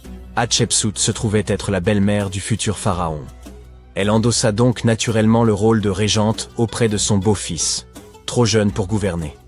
Mais au bout de 7 années, elle prit une initiative sans précédent. Elle s'empara du pouvoir suprême et s'autoproclama pharaon d'Égypte. Il ne s'agissait pas d'une simple ambition personnelle. Hatshepsut avait pleinement conscience que, pour asseoir son autorité, elle devait se faire reconnaître comme souverain légitime. Elle adopta donc les attributs royaux dans leur intégralité, y compris la barbe postiche symbolique des pharaons. Statues et hiéroglyphes la représentaient fréquemment en homme, arborant le pagne traditionnel et la coiffe sacrée. Ce n'était toutefois nullement un déguisement. Les spécialistes s'accordent à dire qu'elle n'a jamais cherché à dissimuler son identité. Sur ces statues, on retrouve fréquemment des titres féminins comme « fille de Ré », ainsi que des formules grammaticales mêlant les genres, à l'instar de « Sa Majesté » elle-même. Par ses choix, elle signalait clairement qu'en dépit de l'adoption des symboles royaux masculins, elle assumait pleinement sa condition de femme. Mais cette stratégie ne suffisait pas. Afin de légitimer son autorité, elle imagina une généalogie d'origine divine soigneusement construite. Elle déclara que le dieu Ammon, prenant l'apparence de son père Thoutmôsis Ier, s'était uni à sa mère, faisant d'elle l'issue de l'union céleste. Cette revendication était loin d'être anodine. Les pharaons étant perçus comme des dieux sur terre, le fait de s'associer à Ammon renforçait considérablement la légitimité de son ascension. Les bas-reliefs des temples figuraient cette naissance divine, Ammon la désignant comme son héritière légitime. Ces récits n'étaient pas de simples mythes, mais des instruments politiques destinés à asseoir son autorité sans contestation. Elle adopta en outre un nouveau nom, Mat-Kare, que l'on peut traduire par « la vérité est l'âme du dieu soleil ». Le concept de Maat occupait une place essentielle dans la pensée religieuse égyptienne, incarnant l'ordre, la justice et l'harmonie sacrée. Il appartenait au pharaon de faire régner ce principe pour préserver l'équilibre du royaume. En choisissant ce nom, Hatshepsut affirmait son statut de souveraine légitime, investie d'un devoir sacré. Son règne fut remarquable. Elle guida l'Égypte vers une période florissante, marquée par la paix, l'essor économique et de vastes chantiers architecturaux. Elle entreprit la restauration de nombreux sanctuaires à travers le pays, mais son œuvre la plus emblématique demeure son temple de Deir el-Bahari, un édifice d'une beauté saisissante, creusé dans les falaises de Luxor. Hatshepsut lança l'un des chantiers les plus ambitieux de toute l'histoire égyptienne, ordonnant l'édification de temples, d'obélisques et de monuments destinés à graver son règne dans l'éternité. Certains avancent qu'elle poursuivit les travaux de l'allée des Sphinx, cette majestueuse voie bordée de statues qui menait au sanctuaire de Karnak. Pour beaucoup, son accomplissement architectural le plus remarquable réside dans les obélisques monumentaux qu'elle fit tailler d'un seul bloc de granit. L'un d'eux, pesant plus de 320 tonnes, se dresse encore de nos jours. Mais au-delà de l'architecture, elle étendit aussi l'influence de l'Égypte par le commerce. Elle dépêcha une expédition vers le mythique pays de Pont, que l'on situe aujourd'hui en Somalie ou en Érythrée, en rapportant des trésors tels que l'or, l'ivoire ou des créatures exotiques. Cette flotte, fendant la mer Rouge, inaugura la première mission commerciale documentée de ce type, forgeant des liens économiques durables pour les générations futures. Et pourtant, malgré cette réussite éclatante, un fait troublant survint après la disparition d'Hatshepsut. Son successeur, et beau-fils, Thoutmôsis III, longtemps éclipsé par son règne, prit une décision radicale. Il ordonna l'effacement de son nom de la mémoire collective. Ses statues furent mutilées, ses inscriptions effacées, ses hauts faits attribués à d'autres. Tout se passa comme si elle n'avait jamais existé. Certains avancent que Thoutmôsis III souhaitait rétablir ses prérogatives légitimes de souverain, tandis que d'autres estiment que ce sont des dirigeants ultérieurs qui, mal à l'aise avec l'idée d'une femme pharaon, cherchèrent à rétablir la suprématie masculine. Mais cette rivalité posthume ne s'arrêta pas là. Le conflit d'influence entre la belle-mère et le beau-fils se poursuivit dans la pierre. Bien après la mort d'Hatshepsut, Thoutmôsis III fit ériger son propre temple tout près du sien, dans la vallée des rois. Toutefois, il introduisit une modification. Son édifice fut bâti 3 mètres plus haut que celui de sa prédécesseur. Ce geste n'avait rien d'anodin. Il s'agissait d'une proclamation symbolique destinée à reléguer son héritage dans l'ombre. Mais l'histoire en avait décidé autrement. Dès le XIXe siècle, l'héritage de Hatshepsut commença à refaire surface. Et ce n'est qu'au prix d'enquêtes archéologiques rigoureuses que la pleine mesure de son règne fut enfin reconnue. De nos jours, Hatshepsut est célébrée comme l'une des souveraines les plus marquantes d'Égypte. Son règne, autrefois effacé, a été reconstitué grâce à un flot continu de découvertes archéologiques, démontrant que sa puissance et son influence ne seraient pas si aisément oubliées. Sa sépulture se trouvait cachée à la vue de tous, son corps ayant été déplacé de sa chambre funéraire d'origine dans le dessein de l'effacer de l'histoire. Ce dernier indice acheva de consacrer son héritage, prouvant que même les volontés les plus acharnées d'effacer un pharaon ne sauraient y parvenir. Le majestueux temple de Hatshepsut, le Djeser-Djeserou, constituait une prouesse architecturale remarquable, érigée pour célébrer son règne et affermir sa filiation divine avec le dieu Amon. Mais à sa disparition, son successeur Thoutmôsis III engagea une entreprise méthodique visant à effacer sa mémoire, allant jusqu'à faire démanteler certaines sections de l'édifice. Les historiens débattent encore du motif. Une manœuvre dynastique, une volonté de rétablir l'autorité masculine traditionnelle, ou un moyen de consolider les droits de Thoutmôsis III sur le trône. Peut-être n'était-il qu'un homme vaniteux. Quoi qu'il en soit, la destruction ne fut pas immédiate, mais intervint des décennies après sa mort, ce qui tend à indiquer qu'il ne s'agissait pas d'une vengeance personnelle, mais d'un calcul politique. Pourtant, malgré tous ses efforts, son temple se dresse toujours, tout comme son récit, éclatant témoignage de la première grande souveraine d'Égypte. Quittons à présent Thèbes pour un autre lieu à travers l'espace et le temps. Dakhchour, en Égypte, abrite plusieurs sépultures de personnages de l'Antiquité. C'est en 2107 que des chercheurs mirent au jour une pyramide oubliée depuis longtemps. Conscients de l'importance potentielle de leur découverte, ils contactèrent aussitôt le ministère du Tourisme et des Antiquités. Contrairement à la majorité des pyramides exhumées dans cette région, celle-ci se révélait entièrement scellée. L'extraction de la pierre angulaire exigea une extrême minutie. Lorsqu'ils parvinrent enfin à ouvrir l'édifice funéraire, ils s'attendaient à découvrir une chambre inviolée. Or, ce fut tout le contraire. Le désordre y régnait. Le lieu avait été pillé, et les effets du défunt étaient répandus dans toute la pièce. Pourtant, au cœur de ce chaos, ils mirent au jour un coffret. Grâce aux technologies de balayage les plus avancées, ils purent déchiffrer les hiéroglyphes endommagés qui en ornèrent la surface. Ce qu'ils découvrirent dépassait l'imaginable. Un nom s'y lisait très nettement, celui de la princesse Hatshepsut. La mise au jour de cette sépulture, en 2017, suscita un grand nombre d'interrogations. Des analyses complémentaires révélèrent que les restes n'étaient pas ceux de la célèbre reine, mais d'une autre Hatshepsut, une princesse ayant vécu sous la 13e dynastie égyptienne. Le fait que sa tombe ait été pillée avant même d'être scellée poussa les chercheurs à s'interroger. Les anciens auraient-ils cherché à dissimuler certaines choses liées à cette princesse? Et comment expliquer qu'il n'existe aucune trace d'elle dans les archives de l'Égypte antique? Oh, restez à l'écoute. Un pas de plus dans la mauvaise direction, et les arbalètes libéreront leurs flèches. Si vous ouvrez la mauvaise porte, vous sombrerez dans une rivière de mercure. Il est presque impossible de sortir de ce lieu, mais s'y rendre est encore plus ardu.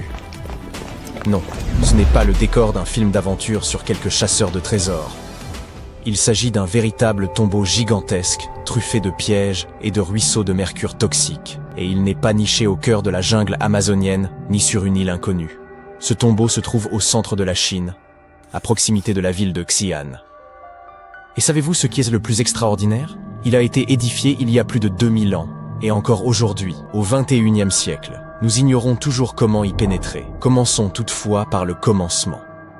Beaucoup d'entre vous ont sans doute entendu parler de l'armée de terre cuite, des milliers de sculptures en argile représentant des humains. Elles furent découvertes pour la première fois en 1974, lorsqu'un groupe de paysans creusait des tranchées près de Xi'an. Ils mirent au jour une figure détaillée à taille humaine.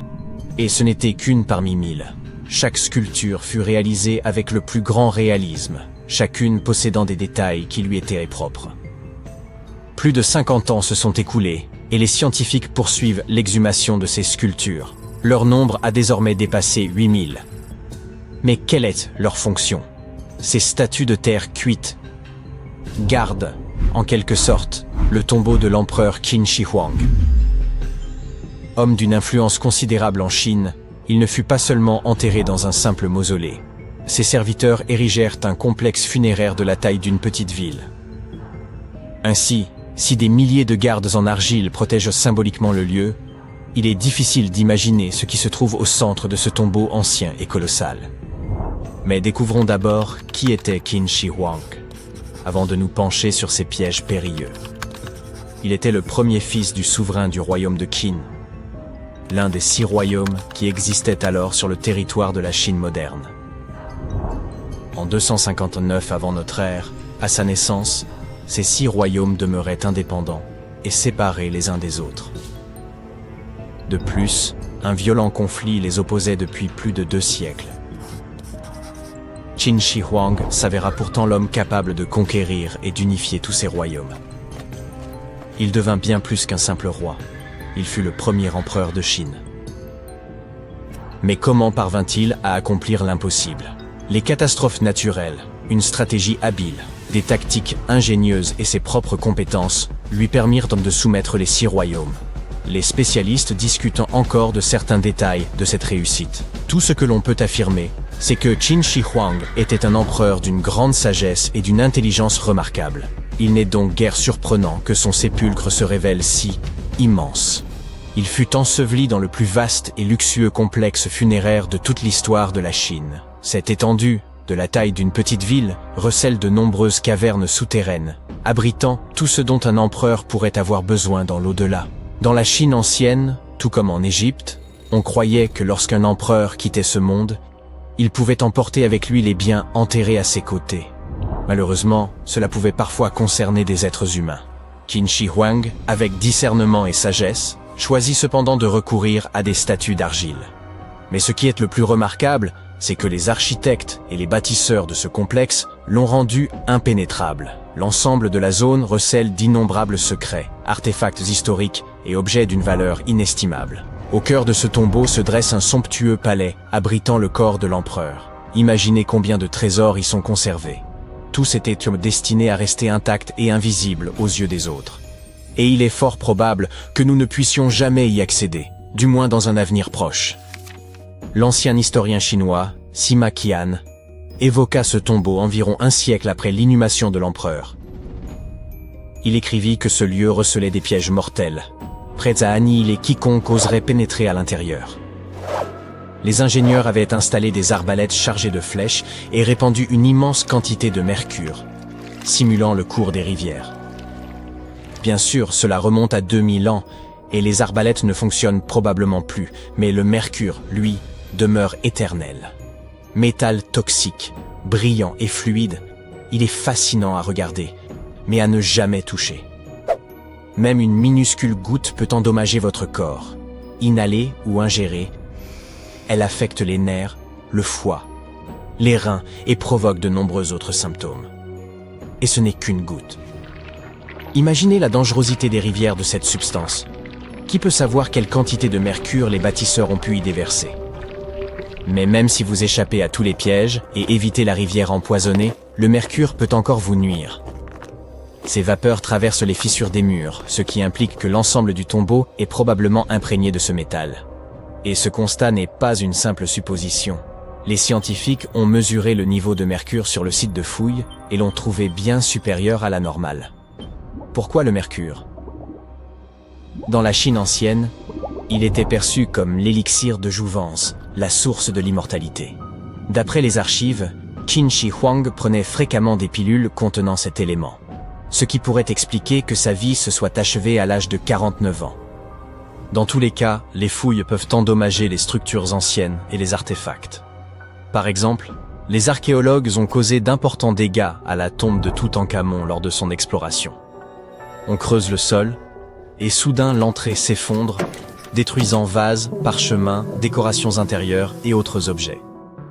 Même en procédant avec soin, les inscriptions et dessins muraux peuvent être altérés par le soleil ou l'oxygène. Les lieux privés d'air frais et de rayons ultraviolets depuis des millénaires possèdent une composition chimique particulière et sont fragiles au contact du monde extérieur. Dans les années 1970, lors de l'excavation de l'armée de terre cuite, le pigment des peintures se détachait sous l'effet du soleil et de l'air. Heureusement, les archéologues s'adaptèrent rapidement et mirent au point une technique permettant d'extraire les statues sans altérer les peintures. Ce fut un processus long et méticuleux, mais nécessaire.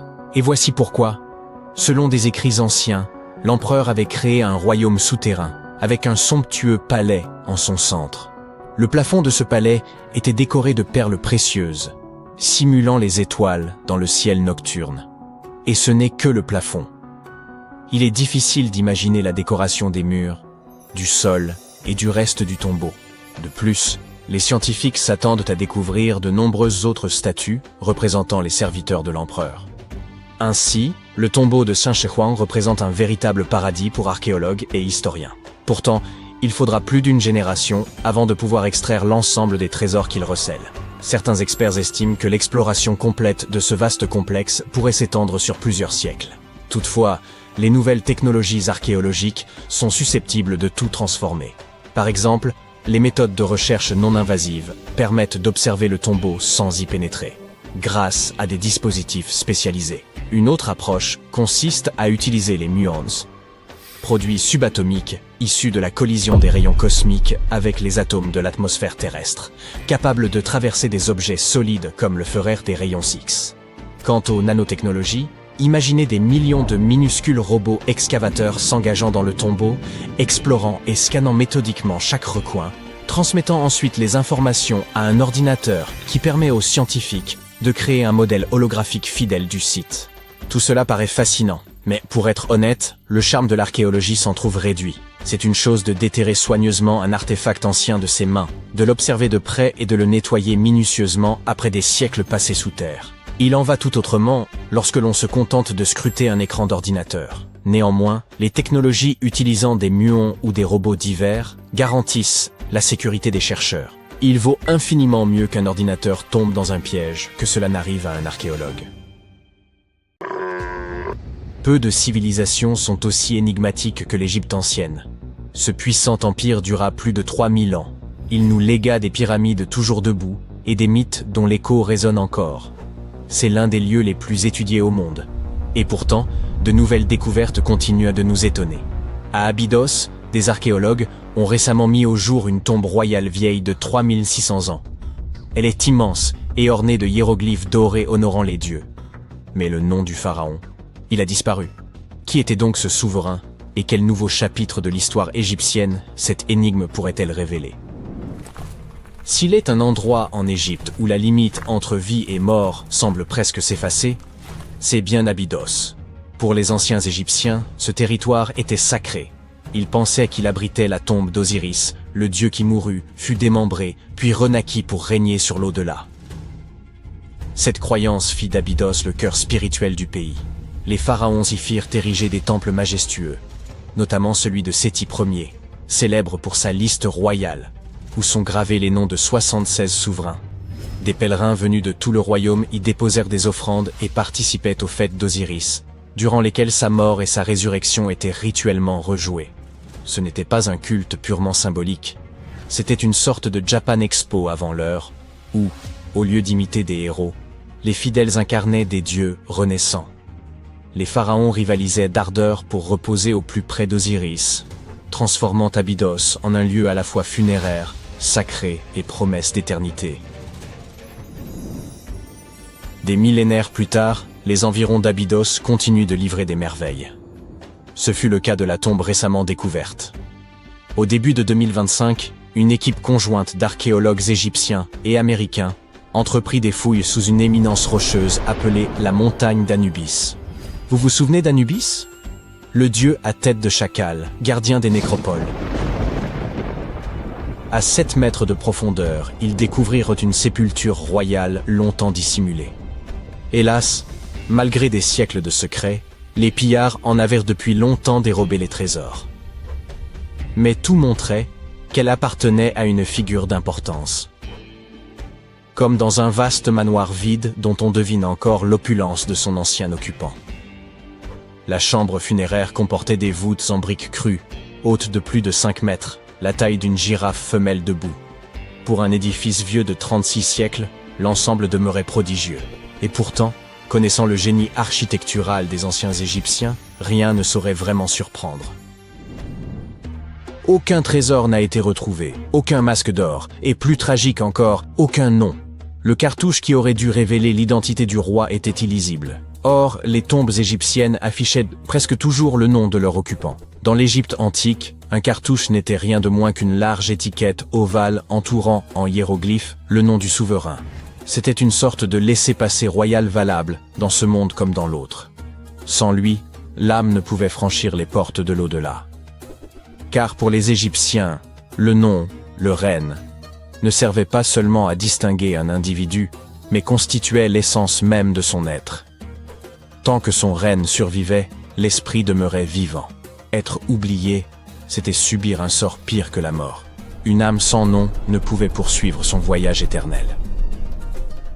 C'est pourquoi les cartouches se trouvaient partout, sur les temples, les obélisques, les bijoux, les statues et les parois funéraires. Leur rôle dépassait la simple inscription. Ils maintenaient la présence du pharaon visible en tout lieu.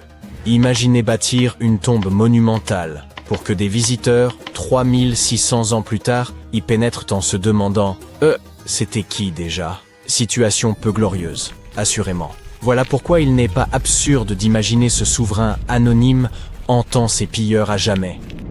Le cartouche, en vérité, avait une portée considérable.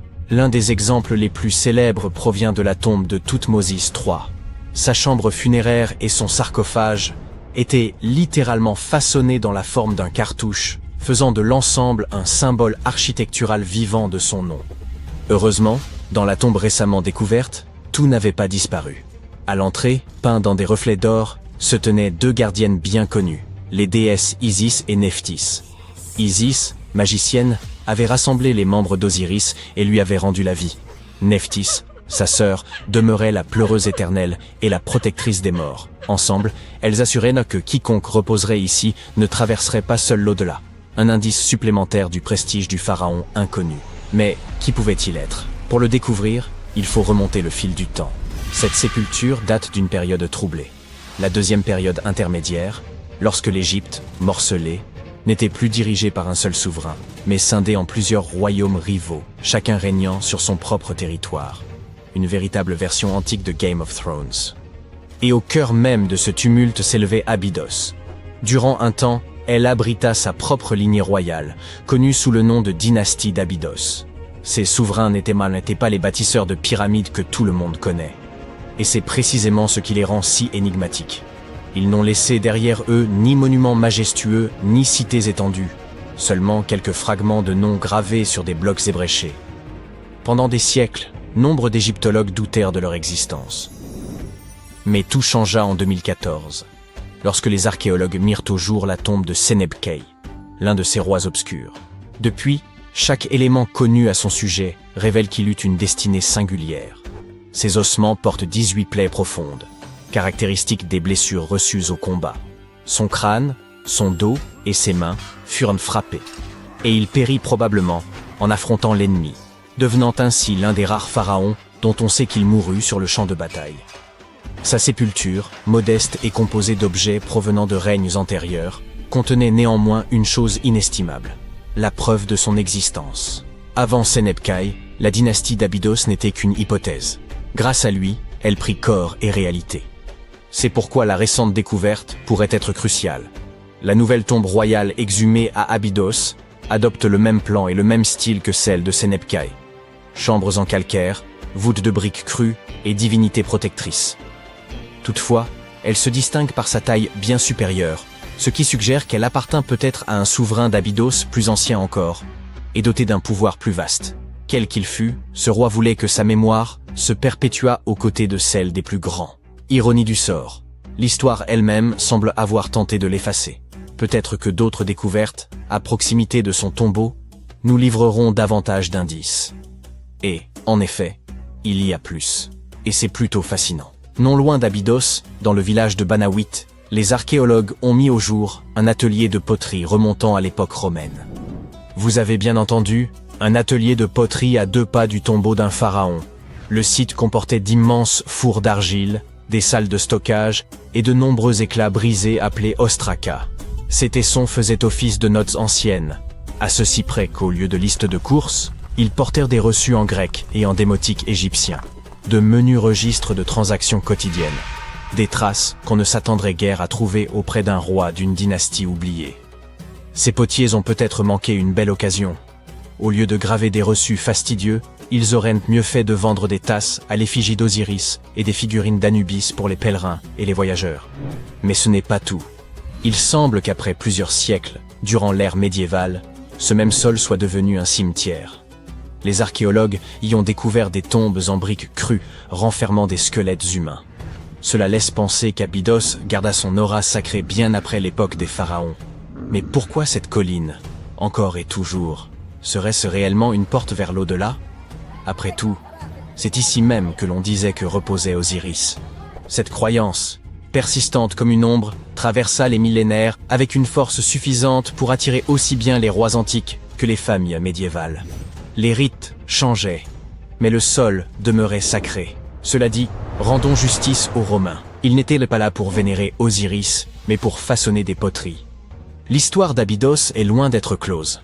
Les fouilles se poursuivent, et nul ne sait ce que l'avenir révélera. Les archéologues disposent aujourd'hui d'outils semblables à des lunettes à rayons X pour le désert. Chaque balayage pourrait révéler une chambre secrète ou, avec un peu de chance, restituer son règne perdu à notre pharaon sans nom. Je dois avouer m'être étrangement attaché à percer ce mystère, alors espérons. Dans un avenir proche, des chercheurs parviennent à extraire l'ADN d'une créature disparue depuis la nuit des temps. Ils comblent ensuite les fragments manquants avec les gènes issus d'un animal contemporain, avant de tenter, dans un laboratoire ultramoderne, de ressusciter l'espèce ainsi reconstituée. Cela vous semble familier? Eh oui, c'est l'intrigue du premier Jurassic Park. Pourtant, nous vivons désormais à une époque où cette démarche relève bel et bien de la recherche, même si, cette fois, la vedette n'est ni un raptor, ni un T-Rex. Aussi étonnant que cela puisse paraître, les scientifiques de Colossal Biosciences ambitionnent de faire renaître le Moa géant. Imaginez une autruche, mais 2 fois plus haute et nettement plus massive. Cet énorme oiseau, incapable de voler, s'est éteint il y a environ 6 siècles. Il arpentait autrefois les forêts de Nouvelle-Zélande, pouvant atteindre près de 3,50 mètres lorsque son cou était déployé, ce qui en faisait le plus grand oiseau ayant jamais foulé la terre. Il approchait les 230 kg, sans pour autant être le plus lourd jamais connu. Un titre détenu par l'oiseau-éléphant de Madagascar. Malgré tout, croiser 230 kg d'oiseaux lancés à pleine vitesse dans les bois n'avait rien de rassurant. Le Moa géant ne possédait ni aile fonctionnelle, ni bec destiné au combat, et n'en avait nul besoin. Durant des millénaires, il vécut paisiblement à l'abri de tout prédateur naturel, occupant presque la position d'oiseau souverain. Presque, car seul l'aigle de Hast, un rapace monumental doté d'une envergure de 3 mètres et de serres comparables à des couteaux à steak, pouvait l'abattre. Tel était l'équilibre naturel, jusqu'à l'arrivée de l'homme. Autour du XIIIe siècle, les Maoris s'établirent en Nouvelle-Zélande et, comme tout peuple confronté à une terre nouvelle, s'adaptèrent promptement. Le Moa, immense et peu rapide, devint une ressource alimentaire essentielle, sans doute fort appréciée. En quelques générations à peine, l'espèce s'éteignit et l'aigle de Hast disparut à sa suite faute de proie. Ainsi va la chaîne alimentaire. Habiles chasseurs construisant leur vie sur un territoire inédit, les Maoris marquèrent toutefois un tournant majeur dans l'écosystème néo-zélandais, un sujet encore débattu aujourd'hui. Le Moa n'était pas seulement gigantesque, il contribuait largement à la vigueur des forêts. Et 6 siècles plus tard, les chercheurs envisagent de le recréer grâce à des technologies de pointe et à des indices hérités du passé. Pourquoi, dès lors, déployer tant d'efforts pour ressusciter un oiseau disparu depuis si longtemps? Selon Colossal Biosciences, la même entreprise à l'origine des louveteaux Deerwolf, modifiés génétiquement, l'enjeu dépasse largement le simple effet spectaculaire. Les Moas auraient à façonner le paysage lui-même. En Nouvelle-Zélande, ils régulèrent la végétation et assurèrent la dispersion des graines des plantes indigènes, empêchant les forêts de devenir denses et déséquilibrées. Leur absence priva certaines espèces de leurs principaux diffuseurs de graines, tandis que les arbustes envahissants gagnèrent du terrain dans des zones autrefois maîtrisées. L'idée est donc la suivante. Puisque l'on ne peut remonter le temps, peut-être est-il possible de redémarrer le système en réintroduisant un animal capable d'assurer la même fonction écologique. Mais comment ramener une espèce éteinte? Et cela relève-t-il réellement du possible? D'une certaine manière, oui, mais pas selon le modèle de science-fiction où l'on clonerait un dinosaure complet. Le Moa a disparu depuis des siècles, et son ADN, fragmenté et détérioré, comporte d'immenses lacunes. Les chercheurs ne viseront donc pas une copie parfaite. Ils procéderont plutôt à une recomposition. Ils utiliseront les segments exploitables de l'ADN du Moa, puis combleront les manques grâce aux gènes d'un parent vivant, vraisemblablement l'émeu. Grâce à l'outil CRISPR, comparable à un logiciel de retouche appliqué au génome, ils combineront l'ensemble, modifieront l'embryon et le développeront en laboratoire. Si tout fonctionne, l'animal obtenu ressemblera, se déplacera et se comportera comme un moa, sans pour autant en être un double génétique. Il ne s'agira ni d'un clone, ni d'un spécimen parfaitement authentique. Toutefois, Colossal Biosciences estime cela suffisant. Si l'animal adopte les comportements du moa et remplit le même rôle écologique, l'objectif est atteint. Il ne s'agit donc pas de recréer littéralement le passé, mais de façonner un organisme nouveau chargé d'assumer une fonction ancienne. C'est ici que les choses deviennent intéressantes. Colossal Biosciences ne semble qu'entamer son entreprise. L'équipe dispose déjà d'une véritable feuille de route consacrée au retour d'espèces disparues. Outre le moa géant, elle s'emploie à ressusciter le mammouth laineux, le dodo et le thylacine, également appelé tigre de Tasmanie. Chacun s'est éteint pour des raisons distinctes, mais l'objectif demeure identique. Créer une forme moderne capable de combler les vides écologiques qu'ils ont laissés. Les mammouths laineux étaient des éléphants de l'ère glaciaire, compagnons occasionnels des paresseux terrestres, faisant vibrer le sol arctique à chacun de leurs pas, abattant arbres et tassant la neige. Durant cette époque, la région n'était pas le désert glacé actuel, mais la steppe à mammouth, une vaste prairie sèche et venteuse, s'étendant de l'Espagne à la Sibérie puis jusqu'à l'Alaska, couverte d'herbes résistantes au froid et de buissons épars. Les mammouths contribuaient à maintenir cet équilibre. Certains chercheurs estiment que leur disparition aurait favorisé la transformation de ces milieux ouverts en zones humides saturées, capturant davantage de carbone. L'idée est donc de combiner l'ADN du mammouth avec celui de l'éléphant d'Asie, afin de créer un hybride laineux adapté au froid, susceptible d'aider l'Arctique à conserver ses prairies plutôt que de basculer vers les marécages et peut-être même de ralentir le réchauffement en préservant plus longtemps le permafrost. Le dodo est sans doute l'espèce disparue la plus emblématique de l'histoire. Il vivait à l'île Maurice, se nourrissant de fruits et participant à la dispersion des graines dans la forêt. Après l'arrivée des navigateurs européens, sa population déclina progressivement jusqu'à s'éteindre à la fin du XVIIe siècle, moins d'un siècle après sa découverte. Certains scientifiques pensent que son absence a profondément marqué l'écosystème insulaire. On cite souvent le tambalacoque, ou arbre du dodo, qui aurait peut-être dépendu de l'oiseau pour favoriser la germination de ses graines. Bien que cette hypothèse soit débattue, il demeure probable que le dodo contribuait à l'équilibre végétal de l'île. Colossal Biosciences cherche désormais à introduire un oiseau s'en approchant, dans l'espoir qu'il participe à la revitalisation de ces forêts. Et puis vient le thylacine, sans doute mon préféré. À la fois proche du loup et du kangourou, orné de rayures rappelant celles d'un tigre, il n'en demeurait pas moins un prédateur majeur régulant les populations de proies de son territoire. Accusé d'attaques contre le bétail, il fut traqué jusqu'à l'extinction. Les chercheurs pensent qu'un nouveau thylacine pourrait contribuer à restaurer l'équilibre là où il a été rompu. Ainsi, même si le moa attire aujourd'hui toute l'attention, il ne constitue qu'un projet parmi une liste bien plus ambitieuse. Toutefois, c'est ici que s'ouvre le véritable débat, car ce programme de retour des bêtes d'antan ne fait pas l'unanimité. Tandis que certains scientifiques rêvent d'offrir une seconde chance à ces espèces, beaucoup s'interrogent encore. Aidons-nous réellement l'environnement, ou nous contentons-nous de le sonder à coups de technologies coûteuses? Ces créatures nouvelles ne sont pas des reproductions fidèles, mais des recompositions. Suffisamment proches peut-être, mais jamais identiques. De plus, les écosystèmes ne fonctionnent pas comme des machines dont on remplacerait simplement une pièce en espérant retrouver le même résultat. Il existe aussi une inévitable part d'incertitude. Un moa conçu en laboratoire pourrait se comporter autrement que son ancêtre, consommer des plantes inadaptées ou perturber l'équilibre local en dominant des espèces absentes lors de son existence passée. Certains spécialistes redoutent qu'introduire de nouveaux organismes dans les écosystèmes actuels ne se retourne contre nous. Le monde où ils reviendraient a changé, et, dans certains cas, leurs anciens habitats ont purement disparu. À cela s'ajoute une inquiétude plus profonde, le message transmis au sujet de l'extinction.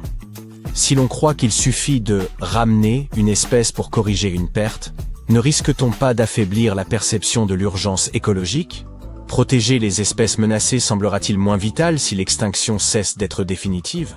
Malgré une prouesse scientifique indéniable, les questions éthiques persistent. Faut-il raviver des espèces perdues ou redoubler nos efforts pour préserver celles qui subsistent encore? Et si ces deux approches doivent coexister, comment les mener à bien? Qu'il s'agisse de mammouths, de moas ou de dodos, une chose est sûre. Nous n'étudions plus simplement la nature, nous possédons désormais le pouvoir d'en modifier les règles. Et comme le rappelait l'oncle Ben, un grand pouvoir entraîne de grandes responsabilités. Dites-nous ce que vous en pensez et comme toujours, restez du côté sympa.